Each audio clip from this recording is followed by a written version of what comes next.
Denying oneself was the first command in order to come after Jesus. You cannot run after Christ holding on to you. Anybody ever ran a race against somebody? I know it's been years for me, but you ever ran a race against somebody?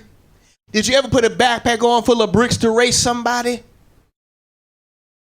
That's what it's like following. Maybe you did use in the military. That was for a different purpose. But us normal civilians, right? We didn't do. You run with. Matter of fact, you take your shoes off. You don't want anything to slow you down. So if you wouldn't put any extra things on to run a natural race, why are we putting on our baggage to run a spiritual race? That's why the scripture says, lay aside every weight and sin that doth easily beset us. See, we focus on the sin, but we don't focus on our weight. Right? In order to come after Jesus, you first got to deny yourself. And the second aspect of this is that you've got to take up your cross. Right? And this speaks, as you can tell, it speaks to death for the sake of Jesus.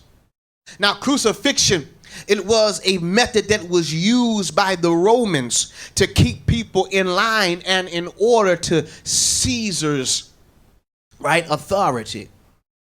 And so being a disciple of Christ would directly challenge allegiances to outside forces.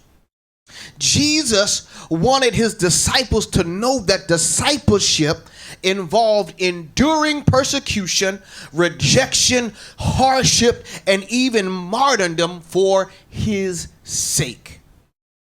Discipleship is not always about comfort and prosperity. I know that prosperity gospel got some of y'all tied up. You just shout in church so you can get a blessing.